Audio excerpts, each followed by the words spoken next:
Success campus, आपकी सफलता हमारा संकल्प। लो एवरीवन, तो कैसे हैं आप सब? तो लीजिए, आज फिर मौजूद है आपके पास, आपके साथ पढ़ने और पढ़ाने की इस महफिल में, सीखने और सिखाने की। तो गौर करना है, मैं कहानी को आगे ले जाने से पहले थोड़ी सी चीज़ें मैं आपको साथ डिस्कस कर लूँ, क्योंकि उसी से रिलेटेड और हमारे जुड़ता हुआ कायदा दिखेगा। बात करते हैं ईच की, बात करते हैं निदर की, बात करते हैं। तो जिस तरह से चीज़ें मैंने हम लोग जो सीखने का काम किया, उसके एक एक कंसेप्ट पर हमने सीखने का काम किया। मुझे उम्मीद है, आई होप कि आप उसने घर में देखा होगा, मुझे इस बात को उम्मीद है। तो लीजिए, आज फिर उसी से रिलेटेड एक और कायदा हमारे सामने जुड़ता हुआ नजर आएगा आपके स्क्रीन पे, तो गौर करना है। अब ये जो कायदा आपके सामने जुड़ता हुआ नजर आ रहा होगा, देख पा रहे हैं अपने स्क्रीन पे। इधर की बात कर ले, इसके साथ हमारा क्या जुड़ रहा है? नोट। पहले इसको समझना है, क्योंकि एरर में हमारा दे दिया जाता है। तो बात करते हैं कि जब किसी भी एरर में, चाहे वो एरर मेरा लॉन्ग हो या शॉर्ट हो, कोई दिक्कत वाली बात तो नहीं है। अगर मेरे किसी भी एरर में इधर या नोट अगर दोनों साथ साथ दिख जाए, दोनों साथ साथ दिख जाए, तो उस कंडीशन में क्या करना है? इन दोनों को हम गलत मान लेना है। क्या करना है? गलत मान लेना है। अब आप ये सोच रहे होंगे कि जब इन दोनों को गलत मान लेना है तो सही क्या करना है? इस बात को भी ध्यान देना। जी हाँ, बिल्कुल सही करना क्या है कि जब इन दोनों को साथ साथ जिक्र किया गया किसी भी एरर में, तो इन दोनों को सही नहीं बल्कि गलत मानना है, और इन दोनों को कन्वर्ट हम कर लेंगे नीदर में। क्या कर लेंगे? नीदर में कन्वर्ट कर लेंगे। फिर से इस बात को समझना है कि इधर और नोट को अगर साथ साथ दिख दिया जाए तो इन दोनों को गलत मान के हम नीदर में कन्वर्ट कर लेंगे। जब बात करते हैं नीदर की, तो इसके साथ हम जो भी वर्ब को फॉलो करेंगे वो एसएचवी के रूप में यूज होगा। अब ये एसएचवी क्या होती है, इसके साथ तो मैं चर्चा कर ही गया हूं, कोई दिक्कत नहीं है। तब इसके लिए एग्जाम्पल ले लेते हैं, तो देखना है। अब जो आपके सामने ये जो स्क्रीन पे दिख रहा होगा, यहाँ पे आपको इस कायदा को मैंने यहाँ पे इसी से रिलेटेड एक एग्जांपल ले लिया आपको समझने के लिए। तो गौर करना है कि हमारे सामने जुड़ता हुआ नजर आ रहा है इधर, देख पा रहे कि हमारे सामने जुड़ता नजर आ रहा है इधर। जब आगे हम बढ़ने का काम करते हैं तो हमारे सामने क्या जुड़ रहा है? एक और चीज, कायदा नोट। अब हमको यहाँ पर रुक जाना है। जब इधर और नोट हमारा जुड़ गया तो यहाँ पे हमको थोड़ी सी एक सेकंड के लिए रुक जाना है। अब यहाँ पे देखना ये है कि यहाँ पे जो इधर और नोट आया है वो किस सेंस में आया, क्या यहाँ पे यूज इसका सही है या गलत है? तो देखना इस बात को है कि आपको मालूम है कि इसी के चर्चा मैंने आपके साथ मिलकर किया कि इधर और नोट को अगर दोनों साथ साथ दिख जाए तो उस कंडीशन में हम दोनों को क्या मान लेना है? गलत, और इसको कन्वर्ट कर लेना है नीदर में। तो हमारे सामने इधर दिख गया और नोट दिख गया, तो इस कंडीशन में हमको गलत मानना है। जब इसको गलत मान लिए तो करना हमारे लिए क्या सही होगा? जब इनको गलत कर लिए तो यहाँ पे हम नीदर को कन्वर्ट कर लेंगे, यानी यहाँ पे नीदर लाने का काम करेंगे। इस बात की इजाज़त ग्रामर ने बिल्कुल दी है। तो हमें भी करेक्शन कर लेना होगा कि इधर और नोट साथ साथ दिख जाए तो उन दोनों को हटा कर क्या कर लेना है? नीदर, क्योंकि इन दोनों का सेंस ऑलरेडी इसमें छुपा हुआ है। जब यहाँ पे बात होगी पूरी कहानी जो हमारे सामने मैच कर गया बिल्कुल, तो अब थोड़ी सी चर्चा हम वर्ब की देख लेते हैं। क्योंकि आपको एरर में क्या कर सकता है कि ये कहानी ना देखिए, कहानी अपने आप में बिल्कुल सही दे दिया हो तो आपको लग रहा है कि बिल्कुल सही है, कोई दिक्कत नहीं है। लेकिन क्या कर सकता है कि आपको वर्ब में छेड़खानी कर सकता है, यानी यहाँ पे हमारा आर जो जुट रहा है वो वर्ब तो है, लेकिन कैसा वर्ब है? इस बात को गौर करना। इस बात को है को वर्ब तो आया लेकिन कैसा वर्ब है? देख पा रहे होंगे कि आर अपने आप में क्या है? PHB है, जो इस बात को बिल्कुल इजाजत नहीं दी। नीदर के साथ क्या करना है हमें? SHB, यानी यहाँ पे हम क्या कर लेंगे? इज कर लेंगे, ज़्यादा बेटर होगा। क्योंकि इन दोनों को जब इधर और नोट को हटाने के काम करते हैं तो नीदर लाने के काम करते हैं, और इसके साथ जो भी वर्ब लाते हैं वो SHB के रूप में होता है। समझ रहे इस बात को? तो इसी को समझने के बाद एक और कायदा हमारे सामने जुड़ेगा, तो देखना है। इस चीज़ को समझ लेने के बाद एक और कायदा आपके सामने आपकी स्क्रीन पर जुड़ रहा होगा, देख पा रहे होंगे। बात करते हैं नन की। तो नन हम लोग बचपन से यूज करते हैं और अभी भी उसको हम यूज करते हैं, लेकिन जो बचपन की चीज़ें उसकी कंसेप्ट थी थोड़ी सी यहाँ पे कुछ अलग कंसेप्ट लेकर आता है नन। जब बात करते हैं हम लोग कॉम्पिटिटिव में, तो यहाँ पे नन क्या कहता है कि नन को हम जिक्र करेंगे तो नन अपने आप में कैसा वर्ड है, क्या पॉजिटिव है क्या निगेटिव है? तो पढ़ने से आपको मालूम चल रहा होगा कि अपने आप में बिल्कुल ऑलरेडी निगेटिव है। तो बात यही, किसी भी अगर इसको चर्चा करेंगे तो वहाँ पर निगेटिव सेंस लेकर आएगा। तो सेंस को इंपॉर्टेंट नहीं है, इंपॉर्टेंट ये है कि इसको यूज हमको करना है जब संख्या किसी भी चीज़ का 2 से ज़्यादा हो। 2 होगी तो हम नन का यूज नहीं करेंगे, 2 से ज़्यादा हो, या चाहे हम किसी पर्सन की संख्या की बात कर ले या किसी वस्तु की बात कर ले, 2 से ज़्यादा होगा तो वहाँ पे नन का यूज करेंगे। अब इसकी चर्चा हम जब हम वर्ब का करते हैं, इसके साथ साथ हम वर्ब लाने का काम करते हैं तो दोनों फॉर्मेट में ला सकते हैं। चाहे तो आप नन के साथ एसएचवी भी ला सकते हैं और चाहे तो आप प्लूरल हेल्पिंग वर्ब भी ला सकते हैं, कोई दिक्कत नहीं है। ये सिर्फ कंडीशन और नन के साथ जुड़ा हुआ है और बाकी किसी के साथ, इसको लेकर आप कंफ्यूज मत होइएगा। नन के साथ हम दोनों वर्ब का फॉर्म यूज कर सकते हैं, सिंगुलर और प्लूरल की। इसके लिए दो एग्जांपल ले लेते हैं। जैसे मान लेते हैं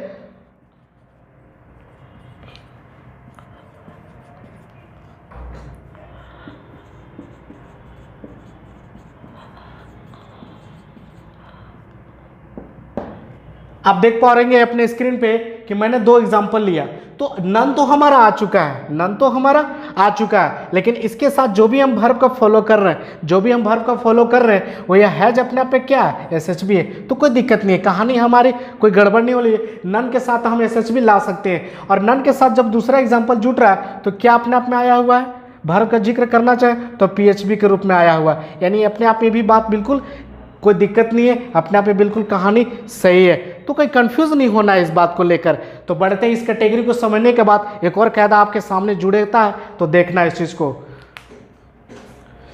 जब इस चीज़ को समझ लेने के बाद एक और कायदा आपके सामने जुड़ता हुआ स्क्रीन पर देखना है। बात करते हैं बोथ की। अब ये बोथ हमारे ग्रामर के सेंस में कैसे काम करता है, हम लोग तो जनरली यूज़ करते हैं, लेकिन सही माने में कैसे, क्या इसका डायरेक्शन हो सकता है। तो बोथ को हमेशा हम जिक्र करने के काम करते हैं दो को लेकर, हमेशा हम दो का ही कंसिडरेशन लेकर चलते हैं। और जब हम दो का लेकर चलते हैं तो इसके साथ हम वर्ब का यूज करते हैं पीएचवी का, कोई दिक्कत होने वाली बात है।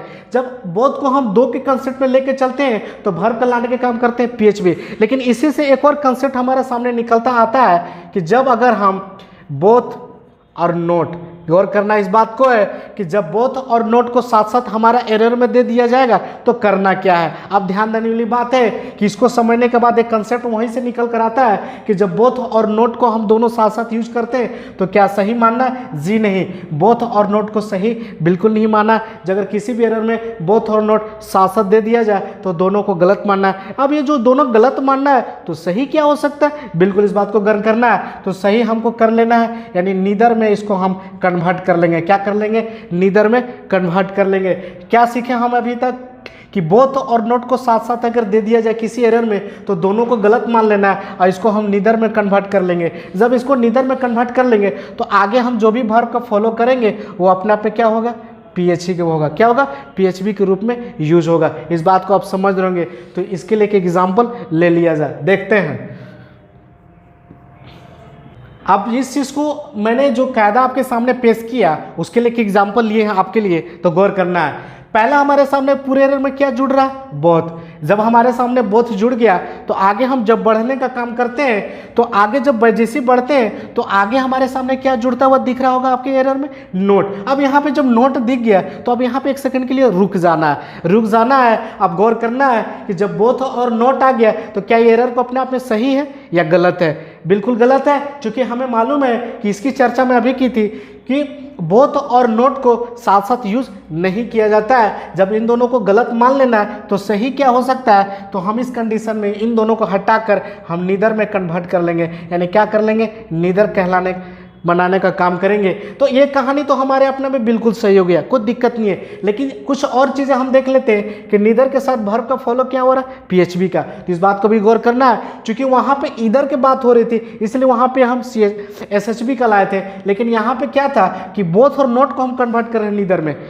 नीदर तो आ रहा है लेकिन कन्वर्ट किस सेंस में हो रहा है, वहाँ पे ईदर और नोट को कन्वर्ट किए थे नीदर में, लेकिन यहाँ बोथ और नोट को जब नीदर में कन्वर्ट करेंगे तो यहाँ पे एसएचवी फॉर्म नहीं पीएचवी के रूप में होगा। तो जब वर्ब में हम यहाँ पे देख लेते हैं तो इज तो हमारा जुट रहा है, लेकिन कैसा जुट रहा है, वो आर के सेंस में, सॉरी इज के सेंस में जुट रहा है, जो इजाज़त बिल्कुल नहीं है। इसको हम क्या बना लेंगे, आर, यानी इसको हम बनाने के काम करेंगे पीएचवी।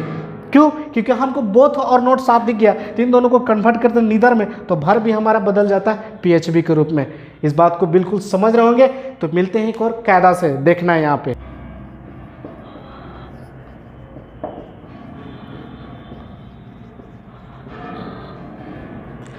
आपके सामने एक और कायदा हमारे सामने जुड़ता हुआ कैटेगरी है जिसका नाम हमने दिया इंट्रोगेटिव प्रोनाउन। तो प्रोनाउन तो हम समझ ही रही हैं, क्योंकि इसकी पूरी चर्चा तो मैं इसी का टॉपिक से लेकर ही आ रहा हूँ, लेकिन गौर करना है इंट्रोगेटिव की। तो इंट्रोगेटिव भी हम बचपन में मिल चुके हैं इस चीज़ को, और अभी भी इस चीज़ को मिलकर हम यूज करते हैं ग्रामर में। लेकिन यहाँ पे कॉम्पिटिटिव में इसकी क्या खेला है, क्या इसका कंसेप्ट समझ में आता है? तो देखिए यहाँ पे आपको क्या करता है इंट्रोगेटिव, अगर मान लेते क्या समझ में आता है, प्रश्नवाचक, यानी किसी भी इंसान से हम बात करने के लिए तरीका हमारा अलग हो सकते हैं, या उसको हम अफर्मेटिव सेंस में बात करें, या नेगेटिव सेंस में बात करें, या इंट्रोगेटिव सेंस में बात करें, तो बात करने का तरीका अलग होता है। लेकिन यहाँ पे जो इंट्रोगेटिव की बात हो रही है, तो उसके लिए हम जो भी वर्ड लाने के काम करेंगे, सामने वाला व्यक्ति से हम जो भी क्वेश्चन के भाव में बात करेंगे, प्रश्न के भाव में बात करेंगे, तो जो वर्ड हम उसके सामने लाने के काम करेंगे वो अपना पे क्या कहलाएगा, इंट्रोगेटिव प्रोनाउन कहलाएगा। जब इंट्रोगेटिव प्रोनाउन कहलाएगा तो उसके लिए क्या क्या हो सकता है, मान लेते हु, इसके बाद हम जिक्र करने होम, इसके बाद हम जिक्र करना चाहे व्हाट, इसके बाद हम जिक्र करना चाहे विच। तो आप यहाँ पे देख पा रहे, और भी हमारे सामने बहुत सारे इंट्रोगेटिव वर्ड है जो हम क्वेश्चन के भाव में बात कर सकते हैं। लेकिन यहाँ पे क्या जो है सबसे बड़ा इंपॉर्टेंट है हु और हुम। क्या है, हु और हुम। अब यह पे थोड़ा सा इंपॉर्टेंट हो जाता है कि इस चीज़ को हम आगे समझेंगे, फिलहाल इसको समझना बहुत जरूरी है कि हु अपने आप एक सब्जेक्टिव केस के रूप में आता है और ये अपने आप में ऑब्जेक्टिव केस के रूप में आता है। अब इन दोनों का कंसेप्ट क्या है, ये हु सब्जेक्ट के रूप में कैसे काम करेगा और ये हुम कैसे ऑब्जेक्ट के रूप में काम करेगा, तो इसके लिए कंसेप्ट हमारा एग्जाम्पल देखना है इस चीज़ को। आपके सामने एक एग्जाम्पल ले लिया मैंने, who killed Rohan, who killed Rohan. यहाँ पे क्वेश्चन किया आपने किसी से कि रोहन को कौन मारा, लेकिन यहाँ पे जो क्वेश्चन हम आप इंट्रोगेटिव के रूप में यूज किया हु का, तो इसको हम जवाब देने के लिए सामने वाला आपको कोई व्यक्ति जरूर जवाब देगा सामने वाला, तो बोल सकता है वो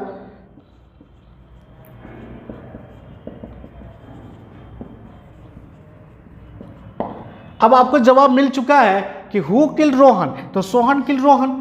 अब आपको जवाब मिल गया है इस पूरे प्रश्नवाचक का, तो सोहन हमारा जो जवाब मिला, हु का जवाब किससे मिला, सोहन से।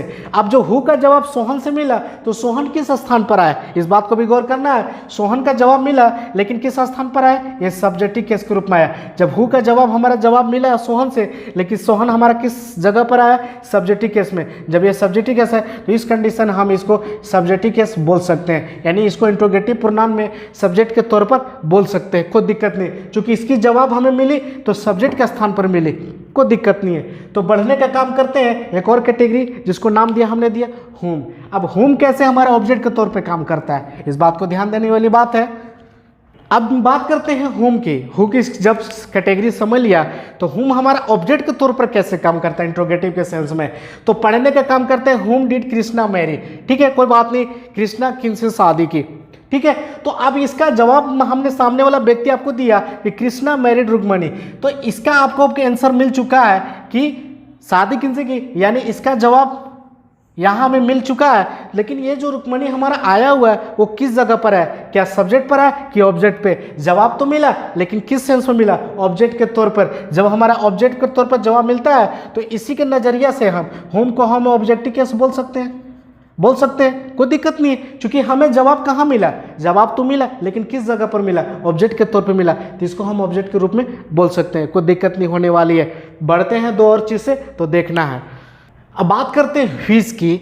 यहाँ पे व्हिच की ग्रामर के सेंस में क्या यूज हुआ है, मान लेते हैं व्हिच का जो हम यूज किए हैं एनिमल ऑब्जेक्ट और पीपुल के सेंस में। अब एनिमल ऑब्जेक्ट पीपुल की, ये जो एनिमल और पीपुल तो आपको समझ में आ रहा होगा, गौर करना है ऑब्जेक्ट की। आपको इस बात को कभी कंफ्यूज नहीं होना है कि यहाँ पे सब्जेक्ट और वर्ब वाला ऑब्जेक्ट आया, जी नहीं, यहाँ पे ऑब्जेक्ट आया है तो ये वस्तु के सेंस में आया है। क्या हुआ, वस्तु के सेंस में आया, और वस्तु कह देने से आपको समझ में आ रहा होगा। अब इसके लिए कुछ एग्जाम्पल ले लेते हैं, जैसे मान लेते हैं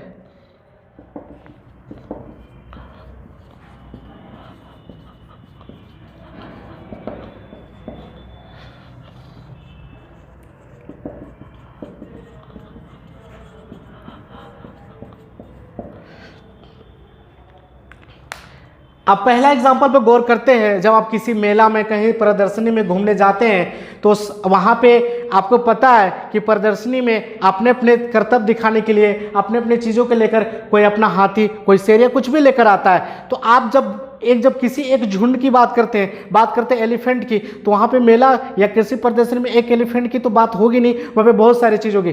तो हर एलिफेंट की, एनिमल की हर अपने आप एक अलग अलग ऑनर होते हैं, तो किसी एक ऑनर से आप पूछने का काम करेंगे कि इन सभी में से आपका एलिफेंट कौन है, तो उसको बोलने के लिए ग्रामर में क्या बोला, व्हिच इज योर एलिफेंट, मतलब इस पूरे एलिफेंट में आपका कौन सा एलिफेंट है, तो आप बोल सकते हैं व्हिच इज योर एलिफेंट, यानी उसके बोलने के लिए हमने क्या लाया, व्हिच लाया। अब बात करते हैं व्हिच इज योर पेन। अब मान लेते हैं कि कोई चीज़ हम लोग कोई खेल खेलते हैं किसी तरह से कि अगर आप क्लास में आप बैठे हुए और सभी से आपका पेन मांग लिया जाए, आप जितने भी कलम है आपके सामने पेन मांग लिया जाए, जब पेन मांग जाता है उस सभी पेन को, सभी स्टूडेंट को पेन को मिक्स कर दिया जाता है और सामने वाला जो भी टीचर है वो आपसे पूछता है किसी एक से कि कोई भी पेन अगर मान लेते हैं कोई और पेन है जैसे मार्कर है जो भी, तो आपसे पूछा जाएगा कि व्हिच इज योर मार्कर या व्हिच इज योर पेन, आपका इसमें से कौन है, तो आप इस बोलने के लिए हमने जो बोलने का काम किया व्हिच इज योर पेन, तो उस कंडीशन में आपको समझ में आना है कि इस कंडीशन में व्हिच लाना ज़्यादा बेटर होगा, यानी हम ये क्या बोल सकते हैं, व्हिच इज योर पेन, कोई दिक्कत नहीं है। तो इस कंसेप्ट को समझ लेने के बाद एक और कायदा है, जैसे मान लेते हैं, अब बात कर लेते हैं व्हाट की, बात कर लेते हैं व्हाट की, तो समझना इसको लिए है कि आप जो यहां पे व्हाट का यूज हमने किया है, अब किसी चीज़ में मान लेते हैं अचानक कोई चीज़ हो जाता है आपके साथ, कहीं पे आप विजिट कर रहे हो या किसी जगह आप सेरेमनी में बैठे हैं तो कुछ शोरगुल है या कुछ भी होता है तो आपका सामने एक वर्ड जरूर निकलता है, व्हाट हैपेंड, क्या हुआ, यानी इस कंडीशन हम लोग क्या बोलते हैं, व्हाट हैपेंड। तो व्हाट जो आया है ये अपने आप एक तरह का प्रोनाउन के सेंस में इंट्रोगेटिव प्रोनाउन इसको बोल सकते हैं, इस ग्रामर ने बोला है कि इसको आप इंट्रोगेटिव प्रोनाउन बोल सकते हैं, कोई दिक्कत नहीं है। अब मान लेते हैं कि बहुत सारे प्रदर्शनी में, बहुत सारा सेरेमनी में हम लोग पहुँचते हैं, तो कोई चीज़ अगर हम लोग कोई इंसान जाना पहचाना है कुछ मिलता है तो बोलते हैं, उससे जब हमें जान पहचान हो जाती है तो एक सेंस हमारा जरूर वर्ड निकल करता है, व्हाट इज योर नेम, आप जरूर पूछते हैं इस बात को, नए व्यक्ति जब आपसे मुलाकात होती है, जब उससे आपको पहचान बढ़ती है तो क्या बोलते हैं, व्हाट इज योर नेम। तो इस कंडीशन में आपका इंट्रोगेटिव प्रोनाउन कहलाना ज़्यादा बेटर होगा। व्हाट का यूज भी हमारा किस सेंस हो रहा है समझ रहे हैं। तो इस कहानी के समझ लेने के बाद एक और कायदा आपके सामने स्क्रीन पर जुड़ता हुआ नजर आएगा, तो देखना है। अब आपके सामने जो कायदा जुड़ रहा है रिलेटिव प्रोनाउन, गौर करना इस बात को है कि रिलेटिव प्रोनाउन, प्रोनाउन का वर्ड तो हम समझ ही रहे होंगे, बात करना है रिलेटिव की। तो रिलेटिव में मतलब होता है किसी चीज़ से रिलेट करना, किसी चीज़ से रिलेशन, यानी उसको हम किसी चीज़ से रिलेट करते हैं, चाहे वर्ड की बात कर ले, वर्ड में जैसे नाउन हो या प्रोनाउन हो, तो उस वर्ड को रिलेट करने के लिए जो भी वर्ड हम लाने का काम करेंगे उस नाउन को हम ग्रामर में क्या बोलेंगे, रिलेटिव प्रोनाउन। तो इसका एक डिफिनेशन तैयार होता है, ये word relates to noun or pronoun which is used before it, मतलब कोई ऐसा वर्ड जो नाउन और प्रोनाउन को रिलेट करता है उसके पहले है, मतलब जैसे कोई नाउन और प्रोनाउन आता है उसके जस्ट बाद। अब मान लेते हैं कि अगर बात करते हैं यहाँ पे कोई सेंटेंस हम लेते हैं, कोई सेंटेंस हम लेते हैं, जैसे बोलते हैं आई नो सोहन हु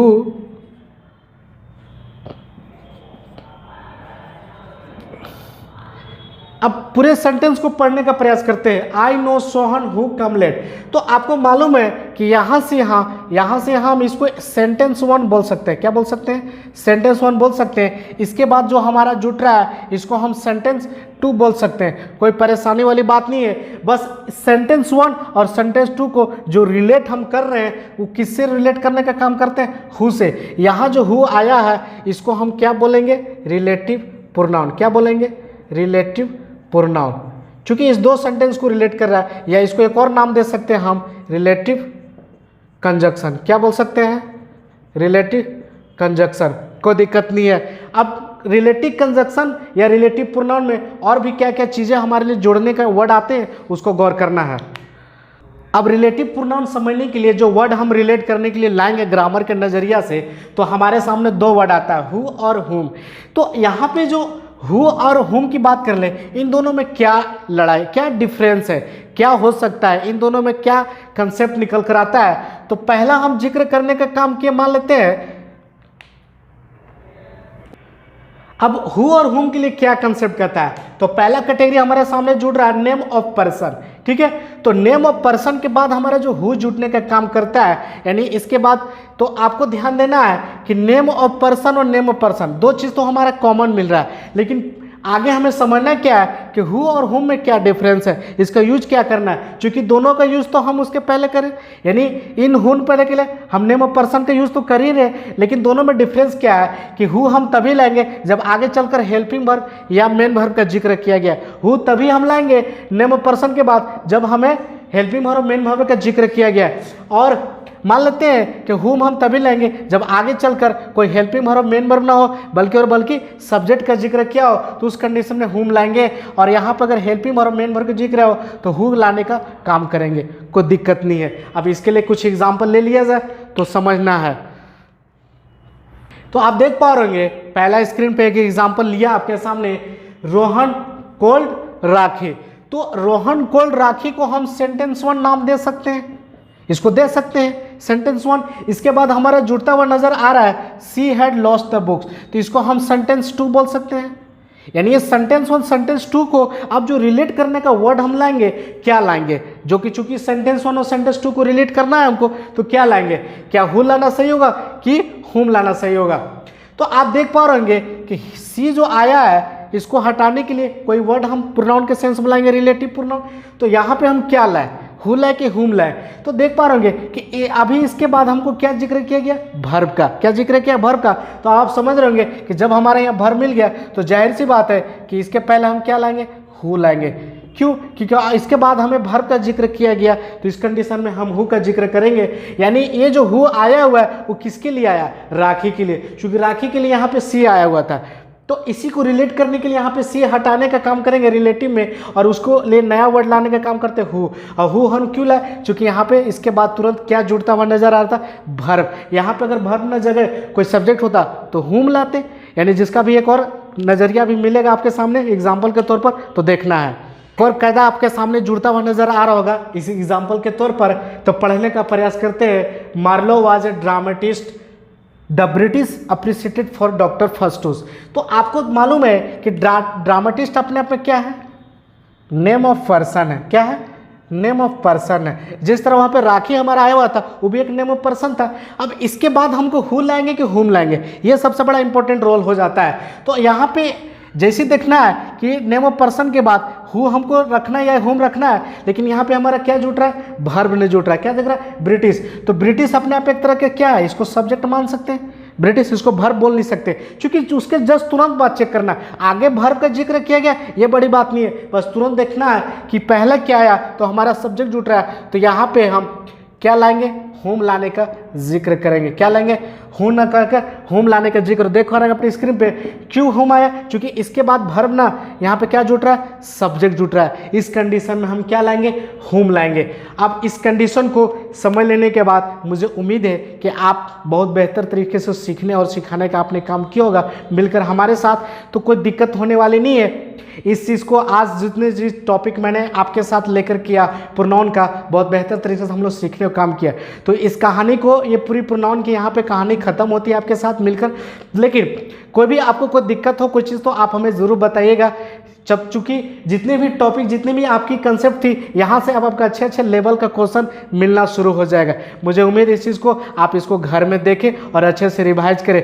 और अगले क्लास में मिलते हैं नए टॉपिक के साथ, नए चीज़ों के साथ, फिर आपके साथ हम जुड़ेंगे। Thank you.